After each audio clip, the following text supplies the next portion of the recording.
오소서 성령님, 감사합니다. 이렇게 바쁘신 중에 오지 않을 수 없어서 이 자리에 계실 수밖에 없어서 오신 여러분들, 또 그 중에는 조 신부님이 웬일이지 하는 분들도 계시는 걸로 보아서는 지금 시국이 얼마나 엄중한가를 드러내고 있습니다.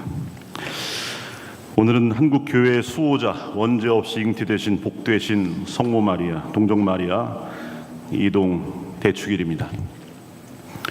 이 거룩한 축일에 우리는 성모님의 도우심과 전구를 청하며 내란 수괴, 윤석열의 검찰 독재 정권 종식과 정의롭고 평화로운 세상을 위한 시국미사를 구원의 하느님께 간절한 마음으로 봉헌하고 있습니다. 요한묵시록 12장에 이런 내용이 있습니다. 하늘에 큰 표징이 나타났습니다. 태양을 입고 발밑에 달을 두고 머리에 12개의 별로 된 관을 쓴 여인이 나타난 것입니다. 그 여인은 아기를 베고 있었는데 해산의 진통과 괴로움으로 울부짖고 있었습니다. 또 다른 표징이 하늘에 나타났습니다. 크고 붉은 용인데 머리가 7이고 뿔이 10이었으며 7머리에는 모두 작은 관을 쓰고 있었습니다.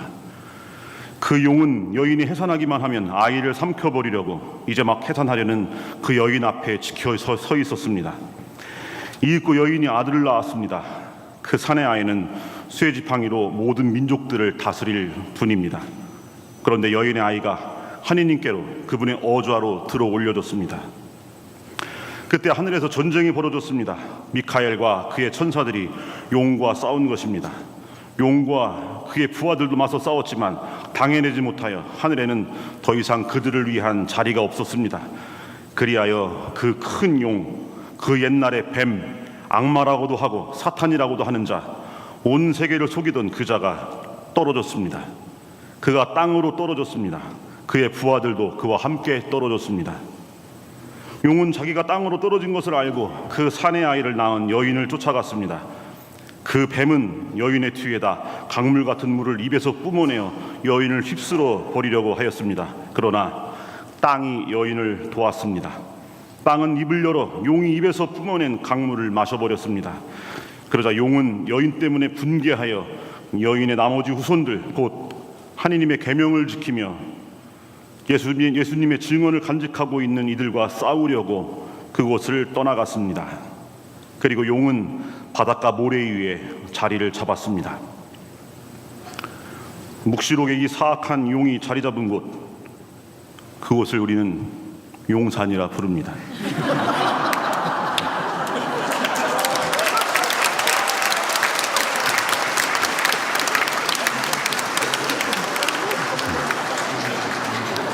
그런데 이 용이란 표현도 가당치 않은 용산의 이무기, 그 옛날의 뱀, 악마라고도 하고 사탄이라고도 하는 자, 온 세계를 속이던 그 자가 지난 12월 3일 밤에 뭐라고 표현할까 고민을 많이 했습니다. 사전도 찾아보고 지랄 발광을 하였습니다.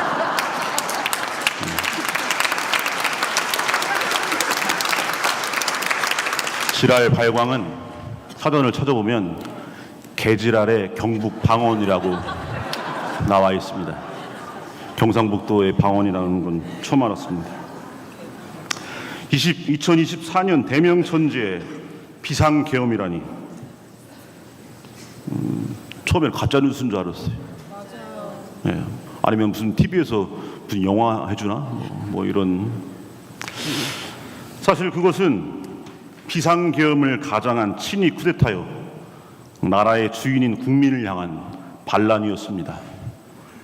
하지만 온 국민이 황당함과 분노와 두려움과 수치심 속에서 잠 못 이루던 그 밤, 용산 이무기의 지랄 발광은 열일체 치고 달려와서 국회를 둘러싼 시민들의 용기와 국민을 향해 총뿌리를 들이대라는 폐륜적 명령에 적극적일 수 없었던 계엄군 병사의 양심과 뜬 눈으로 밤을 지새우며 두 손 모아 기도했던 온 국민의 염원이 만나서 몇 시간 만에 끝이 났습니다.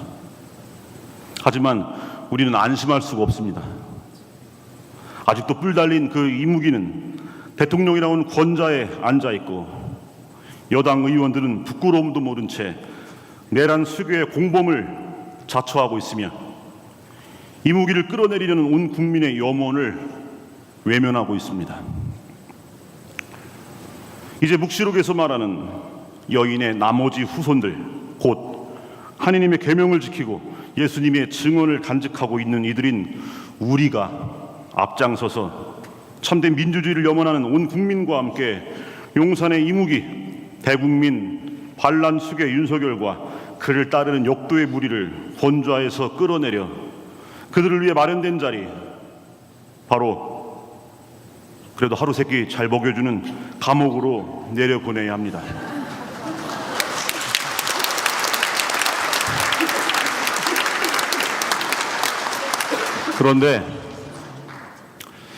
그런데 이 대목에서 생각해 봅니다.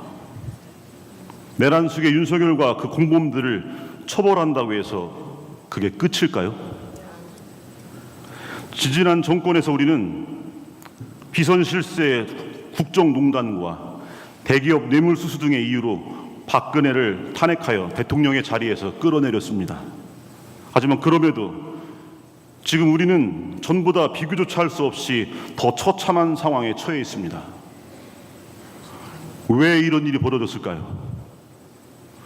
애초에 윤석열 정권이 그 누구도 눈치 보지 않는 아나무인의 무도한 폭정을 일삼을 수 있었던 그 결정적인 이유가 무엇일까요?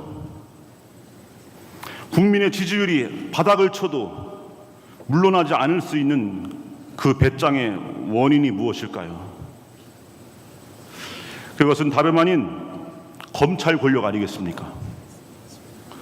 세계적으로 유례를 찾아볼 수 없는 무소불위의 권한을 가진 대한민국 검찰이 이 모든 사태의 원흉이요 만악의 근원이라 할 수 있을 것입니다. 일제 식민 통치의 수족이던 검찰이 해방 이후에는 독재 정권의 빌부터 폭정의 앞잡이가 되었다가 이제는 검찰총장 출신 대통령 윤석열의 등장으로 독재 권력의 주체가 되어 폭정을 일삼고 있습니다. 경찰 독주를 억제한다는 명목으로 검찰에 부여한 기소 독점, 기소 편의주의, 경찰 수사 지휘권, 검사 신문 조서의 증거 능력 인정 등의 법적 장치들이 개혁되지 않고 그대로 고스란히 검찰 독재의 토대가 되어 오늘날 국민을 향해 총을 들이대는 윤석열 검찰 독재 정권이라는 괴물을 탄생시킨 것입니다. 대한민국은 법치국가입니다. 국민의 의사에 따라 국회에서 만든 법률에 의해 다스려지는 나라입니다. 법치국가에서는 법률에 따르지 않고서는 권력자가 국민의 자유나 권리를 제한하거나 의무를 지울 수 없습니다.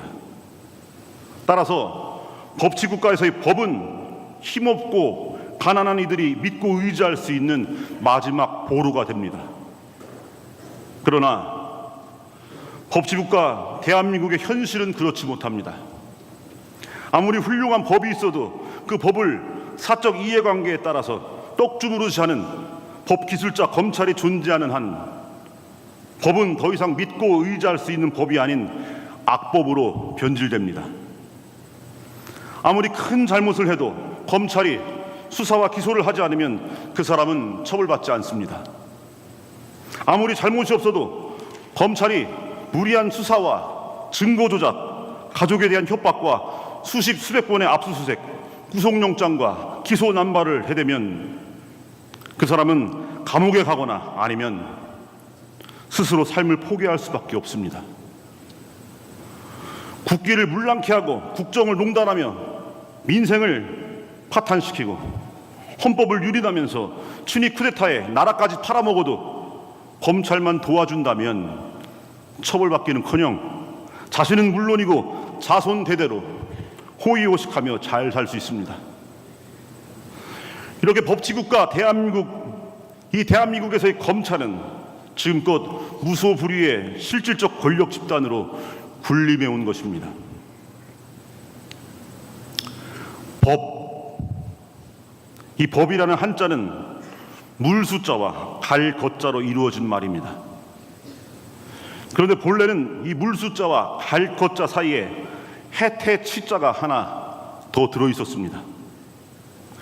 해태란 시비와 선악을 가리고 심판한다는 상상 속의 동물을 말합니다.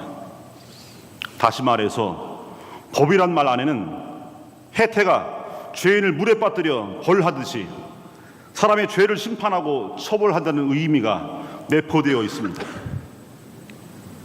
지금은 해태 치자가 빠져서 한자로 쓰기에는 편리해졌지만 한편으로는 간략해진 이 법법자가 악인을 심판하기는커녕 오히려 악인의 도구로 전락해버린 오늘날 대한민국 법치의 그 부실한 현실을 보여주는 것 같아 마음이 씁쓸합니다.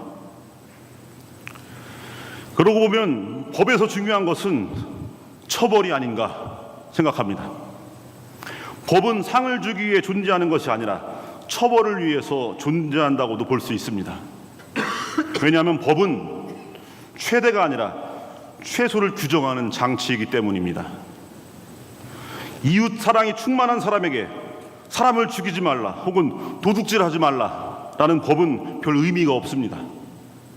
이처럼 삶의 최대치를 지향하는 사람을 우리는 법 없이도 사는 사람이라고 말합니다.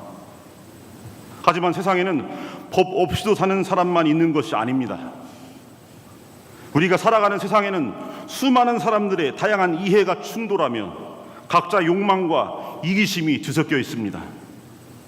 이러한 세상에서 모두가 함께 살아가기 위해서는 저마다의 이해와 욕구를 억제하고 조율하는 최소한의 장치가 필요합니다. 이것이 바로 법입니다. 따라서 억지로라도 법을 지키게 하는 동기는 상을 받기 위해서라기보다는 처벌받지 않기 위해서입니다. 이것이 바로 검찰과 사법의 기능이요 주요한 존재 이유입니다. 검찰의 기소와 판사의 재판은 죄 지은 사람을 처벌하고 죄 없는 사람을 보호하는 기능을 바르게 수행함으로써 사람들이 자신만의 욕망과 이기심을 내세우지 않고 모두가 함께 살아가는 공동선에 발맞출 수 있게 만들어줍니다. 아무리 힘이 있고 가진 것이 많아도 죄를 지으면 마땅히 그에 합당한 처벌을 받는 세상이라면, 아무리 힘이 없고 가진 것이 없어도 죄가 없으면 당당할 수 있는 세상이라면 사람들은 정직함과 성실함을 포기하지 않습니다. 하지만 아무리 나쁜 짓을 해도 검찰이 편들면 기소조차 되지 않고 아무런 잘못을 하지 않아도 검찰이 맘만 먹으면 감옥에 보내는 세상이라면 그 누가 착하고 정직하게 성실히 살아가려고 하겠습니까? 딴 거 필요 없고 검사 남편만 만나면 돼. 너희 아버지 검사야? 우리 아버지 검사야. 이번 생은 끝이야.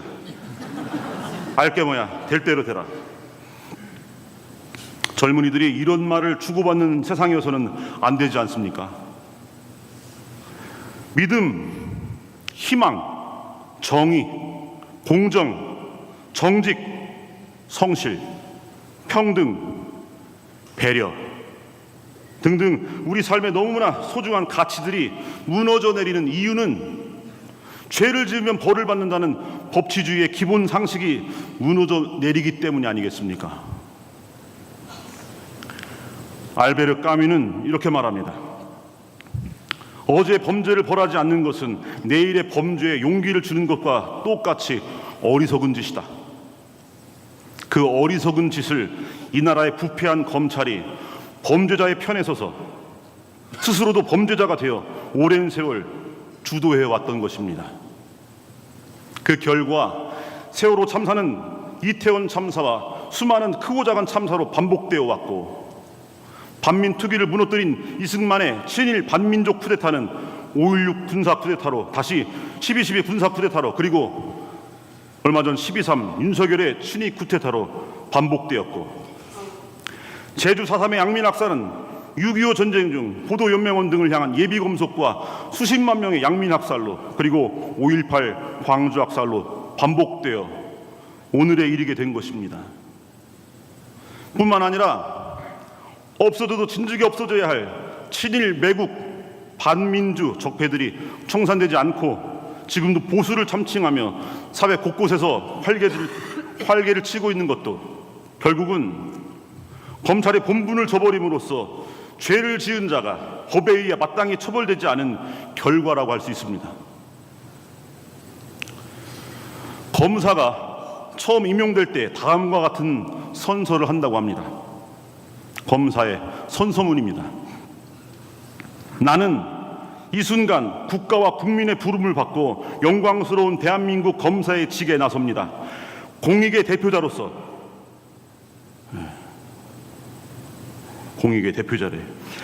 공익의 대표자로서 정의와 인권을 바로 세우고 범죄로부터 내 이웃과 공동체를 지키라는 막중한 사명을 부여받은 것입니다. 나는 불의의 어둠을 걷어내는 용기 있는 검사, 힘없고 소외된 사람들을 돌보는 따뜻한 검사, 오로지 진실만을 따라가는 공평한 검사, 스스로에게 더 엄격한 바른 검사로서 처음부터 끝까지 혼신의 힘을 다해 국민을 섬기고 국가에 봉사할 것을 나의 명예를 걸고 굳게 다짐합니다.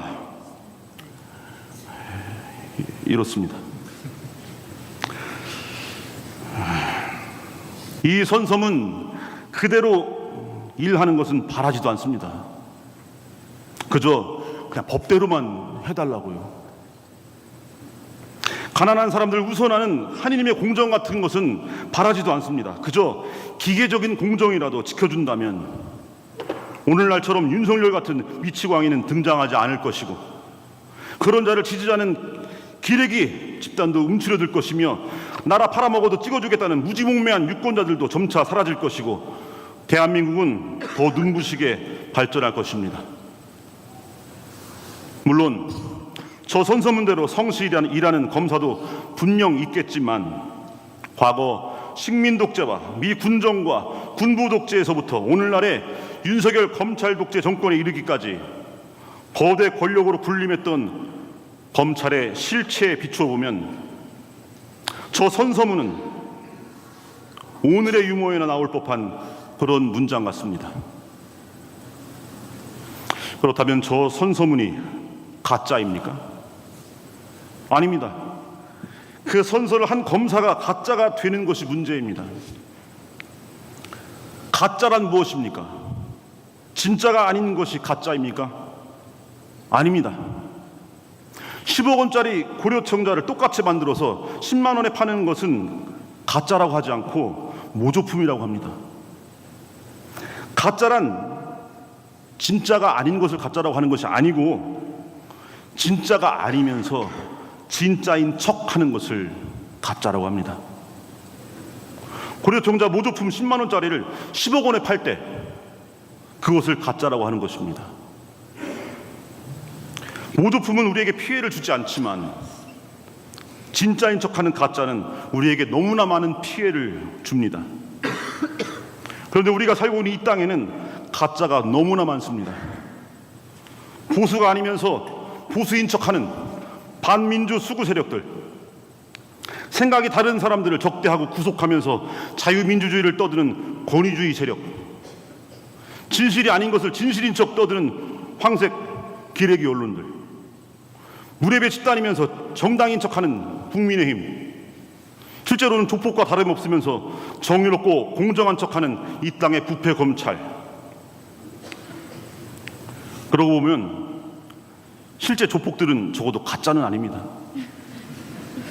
실제 조폭들은 인상 쓰고 온몸에 문신 새겨가며 나 나쁜 놈이다라고 그 사실을 감추지 않습니다. 부패 검찰들이야말로 가짜들입니다. 말로는 공익의 대표자여 정의와 인권의 수호자를 자처하지만 실제로는 법으로 공인된 조직폭력배에 불과합니다. 이처럼 이 땅에는 가짜들이 너무나 많고 그 가짜들 때문에 너무나 많은 사람들이 속아 넘어가면서 엄청난 피해를 보고 있습니다. 이제 우리는 이 땅에서 가짜를 뿌리 뽑고 진짜를 바로 세워야 합니다. 그런데 가짜가 가짜를 개혁할 수 있겠습니까? 지금의 검찰이 스스로를 개혁할 수 있겠습니까? 그럴 수 없습니다. 이제는 웃음거리가 되어버린 검사의 저 선서문을 통해 우리가 느낄 수 있는 것은 위선자요 가짜가 되어버린 검찰의 현주소입니다. 이제 검찰 스스로의 힘으로는 더 이상 법 정의를 바로 세울 수가 없습니다. 해체 수준의 검찰 개혁이 아니고서는 검찰은 지금껏 해왔던 것과 마찬가지로 앞으로도 똑같이 민주주의와 헌정 질서를 헤쳐가면서 국민들 위에 군림하려 들 것입니다. 해체 수준의 검찰 개혁을 하지 않으면 지금 윤석열을 탄핵해도 제2의 윤석열, 제3의 윤석열이 등장할 것입니다. 해체 수준의 검찰 개혁을 하지 않으면 과거 애국지사를 죽이고 민주주의자들을 죽이며 반란을 일으키고 권력과 부를 일구어 온 자들이 정당과 단체의 이름만 바꿔가며 앞으로도 변함없이 반민주 매국 행위를 계속해 나갈 것입니다. 그래서 우리는 이 땅에 양심 있는 정치인들에게 요구합니다. 아니, 명령합니다. 춘희 쿠데타를 통해서 이 땅의 헌법 질서와 민주주의를 유린한 내란 속의 윤석열을 탄핵하고 그 공동 정범들과 함께 처벌하십시오. 처단이란 말을 쓰고 싶지만 우리는 그런 사람들이 아니기 때문에 처벌이라고 한 겁니다. 또한 윤석열 검찰 독재 정권의 반헌법적 행위를 옹호하고 내란 수교의 대리자로 자처한 국민의힘을 저들이 과거 통합진보당을 해산했던 그 기준으로 해산시키십시오. 나아가 이 모든 사태의 원흉이요 이 땅에서 벌어지는 모든 비극의 뿌리이며 지금도 암중에서 독재 권력의 재탄생을 모의 중인 부패 검찰 조직을 해체 수준으로 개혁하십시오. 우리의 염원이 이루어질 때까지 우리는 모이고 또 모일 것이며 외치고 또 외칠 것입니다. 우리 염원이 이루어지는 그날이 내일일지 아니면 모레일지 아니면 내년일지 내후년일지 정확히 알지는 못합니다. 하지만 우리는 당장 내일 그날이 이루어질 것처럼 행동할 것입니다. 비록 우리의 행동이 저들의 거친 폭력보다 작고 보잘것없어 보여도 우리는 지금 가지고 있는 것, 지금 우리가 할 수 있는 것에 충실할 것입니다. 내가 가지고 있지 않은 200데나리온어치의 빵을 보며 실망하지 않고 내가 가지고 있고 내가 줄 수 있는 빵 5개와 물고기 2마리에 충실할 것입니다.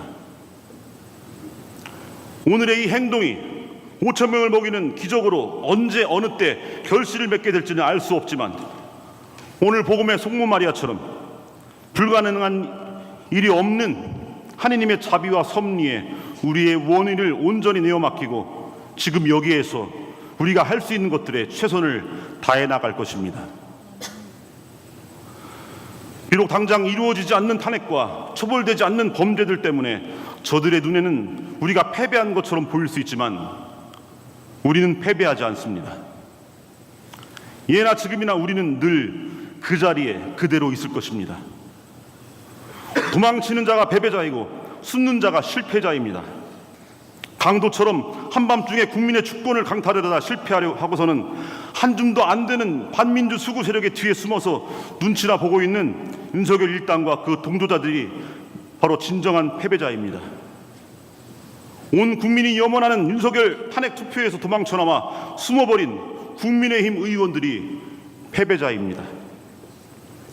임진왜란 때 선조가 도망치고 6.25 때 이승만이 도망쳤어도 늘 그 자리에 서서 나라를 지켜온 것은 나라의 진정한 주인인 우리 백성들이요 우리 국민들이었습니다.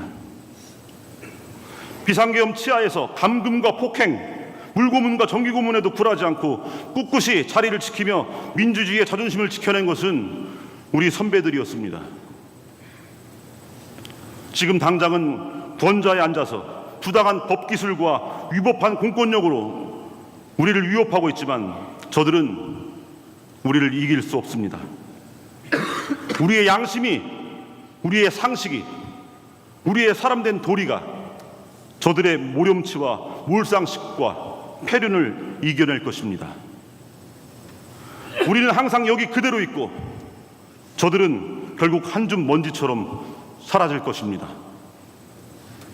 지금 당장은 법을 어기고 국민을 속이는 저들의 행동이 신속해 보여서 마치 승리하는 것처럼 보이겠지만 오랜 세월 법을 악용한 저들의 핍박 속에서도 참고 견디며 오히려 법을 지키기 위해 합법적 탄핵 절차를 받고 합법적 개혁을 추구하는 우리 국민들의 느리지만 우직한 발걸음이 결국은 저들의 약삭빠름을 이길 것입니다. 그렇게 법치국가 대한민국의 민주주의는 법을 어기는 검찰 독재 권력이 아니라 법을 지키려는 국민들에 의해서 지켜질 것입니다. 과연 우리는 보았습니다. 계엄군의 총불이 너머에 있는 계엄군 병사의 그 양심을 우리는 보았습니다. 온몸이 방패가 되어 계엄군을 막아섰던 시민들의 용기를 우리는 또 보았습니다. 당장 광장으로 끌어내어 내란 수괴를 직결 처단하고 싶은 마음 다잡고 국회의 합법적 절차에 의한 탄핵을 염원하던 국민들의 애타는 그 눈망울을 이처럼 어둠이 짙은 이 세상에서 더욱 밝게 타오르는 빛들을 우리는 보았습니다. 이 빛들이 모여 세상을 밝힐 것입니다. 모든 사람을 비추는 참 빛이신 예수님은 그렇게 우리들 마음 안에 타오르는 빛으로 이 세상에 임하실 것입니다. 보십시오. 저는 주님의 종입니다. 말씀하신 대로 저에게 이루어지길 바랍니다.